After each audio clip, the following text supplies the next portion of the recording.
Hi, Mr. O'Toole. Pleasure to welcome you back to the program. I appreciate you making the time. Good to be with you. I know you sit on the advisory council, and I thought I'd start on that question of advice. Given some of the rhetoric employed lately by the president, kind of all over the map, but in the aggregate talking down CUSMA a couple of weeks ahead of that July 1st deadline, what is your advice to the federal government at this moment in time about how to navigate that? Focus on the target and ignore some of the noise. We knew there was going to be a lot of noise. The president likes to dominate the negotiating table and set the table in a way that's advantageous. I think we can't respond to everything that happens. We have to look at the issues that are critical to our economy, to our workers, and ignore some of the noise. It's hard at times, but I think as we get into the July 1st period, and even afterwards, we have to show the advantage of a deal with Canada to the American economy, to lowering prices, guaranteeing energy security, guaranteeing defense, that the U.S. is weaker and will pay more without Canada. So I think we've got a good narrative ahead of final negotiations, and I'm optimistic. The U.S. ambassador recently denoted almost change, or pivot is the word he used, in fact, that special word, to describe the approach of both the Prime Minister and Ontario Premier Doug Ford, and initially actually the leader of the Conservatives, Pierre Poilievre, toward the United States. One less about a permanent rupture and more about how Canada can enable, quote unquote, making America great again. Do you think that pivot will be effective? Well, I don't really think it's a pivot. To be honest with you, we're in this circumstance because the U.S. has changed fundamentally their approach to trade and security. And countries like Canada that are so reliant on the Americans, we have to come up with alternatives for both our economy and potentially other partners within our security alliances. So we prefer to improve the old system, and I think everyone wants that. Our 75% of our exports to the United States. So I think pivoting is more of a response to the U.S. changing is the way I would look at it. But I don't think anyone's lost any sight on it. I've warned the Council and the Prime Minister about replacing some economic activity with China from the United States. That's actually going to undermine getting a goal with the United States. So we have to really look at the economic best interests of the country and not worry about people criticizing or focusing on a speech or anything like that. There was that hot mic moment, you mentioned China this week, where the Prime Minister was certainly conveying to the President that there is a cap on the number of EVs at 49,000 that will be allowed into the country from China. At the same time, Minister Joly is over there talking about additional potential automotive investment. Why do you think the message on China will be important? It will be critical because we were completely out of step in the first Trump administration, and that led to real problems with CUSMA. You may recall, Vashi, that the Americans inserted into the final deal a restriction on Canada doing trade deals with non-market economies. That was China. The good thing is almost 2 years ago, even before Mark Carney was Prime Minister, we finally came into line on tariffs on steel, aluminum, and EVs and autos from China. We had been out of step for many years. We're now in line on this North American fortress approach.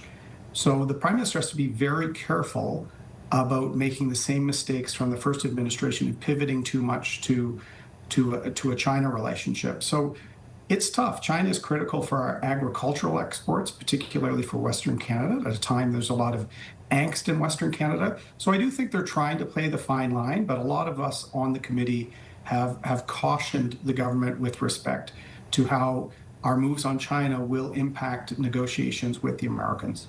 You talk about that Fortress North America idea, and I think one of the areas where you hear it the most, certainly from the Canadian side, is around the military and defense more largely. You have a ton of expertise, military expertise, obviously. I wanted to ask about the F-35s in that vein, and against the backdrop of these negotiations as well. The U.S. ambassador sat across from me months ago and kind of correlated the two to some degree. We've heard it from various people in the administration, the White House more generally as well. What are your thoughts on, do you think a decision needs to be made soon, and do you ultimately think it will impact trade negotiations if it is? It will impact negotiations for sure, Vashi, and I think the government's aware of that. What's crazy with the F-35 project, and I say this as a former Sea King a navigator, and I knew the procurement drama from the Sea Kings, we should have bought the F-35 when I was joining the Harper government. It was actually an issue even before I was elected in 2012. For a number of reasons that didn't happen. Mr. Trudeau moved in and out of it. The number that we were going to buy has changed from 65 to 88. I think, as an aviator and knowing the state of our Air Force, our shortages of technicians and pilots, I think we should be buying that aircraft. The issue is we need assurances from the Americans on interoperability in all systems if we buy that platform and maybe another one. But more importantly, we have the ability to look to the future. General Petraeus and a number of people are talking about autonomy being the future. We need to make sure that if we design drones, that they can collaborate with the F-35 platform. So we need assurances from the Americans on software, on technology sharing, and interoperability. I think we can get that. I know there's a lot of Gripen fans out there, but I still think we need to get the F-35 platform. I don't think we need 88. I think we could probably get a smaller number with an option for more as we build up a domestic drone and collaborative aircraft that will go with it. The future is autonomy. It's not actually more technology from 15 years ago. What's the difference in layman's terms? Well, all countries are now looking at what will warfare be like in the future. We've learned so many lessons from Ukraine. A lot of it is high number of inexpensive drones and systems. When you lose a drone, there's no letter home to the family. So how can we leverage technology while having traditional systems, both in submarines and in fighter jets?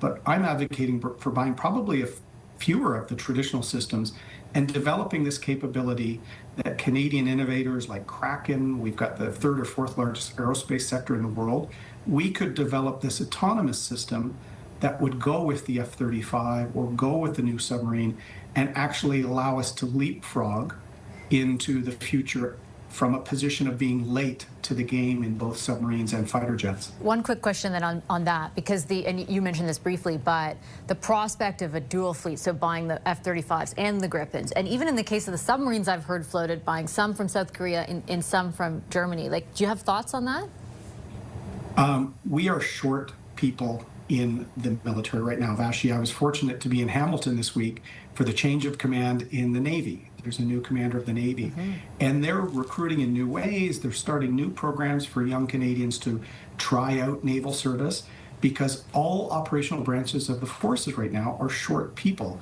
So if you're going to split fleets and have the need for new training and new technicians for platforms that are now a mixture, I don't think with the personnel challenges we have right now, that's a prudent course of action.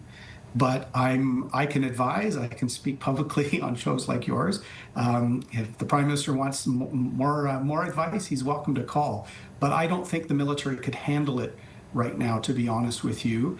As we hire new people and we improve pay, I think we can address the personnel issue. But living in a dream world to say we can suddenly have all these jets and pilots trained within a year or so, that's just not practical.